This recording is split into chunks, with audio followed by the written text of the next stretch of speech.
क्या अदालत की जानिब से बानी पीटीआई और उनकी अहलिया को दी जाने वाली सज़ा दुरुस्त है?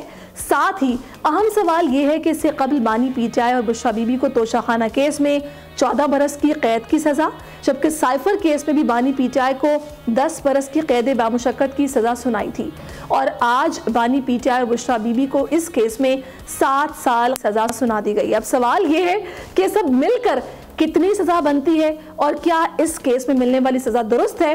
इसी पर सबसे पहले हम बात करेंगे। हमाद रोहिला साहब, आपकी तरफ आऊँगी मैं। आप क्या समझते हैं, ये सज़ा जो कि आज सुनाई गई है ये बिल्कुल दुरुस्त है? ये केस ऐन कानून के मुताबिक चला? जी अस्सलाम वालेकुम, शुक्रिया। मैं आपका सवाल सुन रहा था, आपने बिल्कुल सही लफ्ज़ इस्तेमाल किया कि ये एक तहलका खेज़ खबर है, लेकिन मैं ये समझने से कासिर हूँ अभी तक कि मुझे इस फैसले पे खुश होना है कि हमारा अदालती निज़ाम और हमारा इंसाफ जीत गया है, या इस पर सोग मनाना है कि हमारा माशरा हार गया है। ये एक बहुत संगीन नौयत का इल्ज़ाम है और एक बहुत संगीन किस्म का जुर्म है। जिसने भी किया है उसको इसका जो है खमियाजा भुगतना चाहिए, इसमें कोई दो राय नहीं। लेकिन मुझे ये समझ नहीं आ रहा कि हमारी अदालत इस वक्त का क्या कोई इससे बड़ा मसला है ही नहीं। तो क्या मैं इस बात पे खुश हूँ कि हमारे सब मसाइल हल हो गए हैं, या इस पे उदास हूँ कि हम अपने बाकी मसाइल को बड़ा समझ ही नहीं रहे। मैं दोबारा इस चीज़ को क्लियर कर रहा हूँ कि इस जुर्म के हर मुर्तकिब आदमी को सज़ा ज़रूर मिलनी चाहिए। अभी ये फैसला शॉर्ट ऑर्डर आया है, तफसीली फैसला नहीं आया, तो इसके ऊपर तफसीली जायज़ा, कानूनी जायज़ा नहीं लिया जा सकता।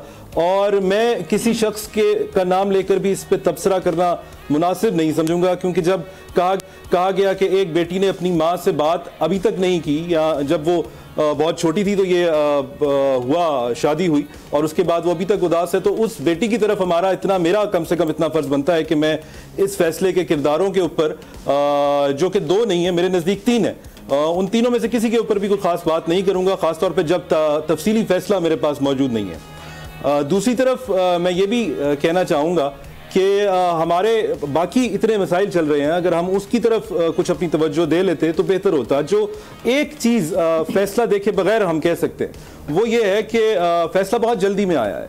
मैं इससे पहले मुख्तलिफ फोरम्स पे ये बात कह चुका हूँ कि इमरान खान के वकला उनको बहुत बेहतर तरीके से डिफेंड नहीं कर रहे। यहाँ पर भी शायद अगर मौका दिया जाता तो वो अपनी उस रिवायत को बरकरार रखते, लेकिन अदालत ने मुनासिब नहीं समझा और उन्होंने शायद उसने यही बेहतर जाना कि उन वकला का काम भी अदालत ही कर ले और ऐसे रश्त तरीके से फैसला सुना दे जिसके ऊपर कोई भी आम आदमी कई सवालात उठाएगा।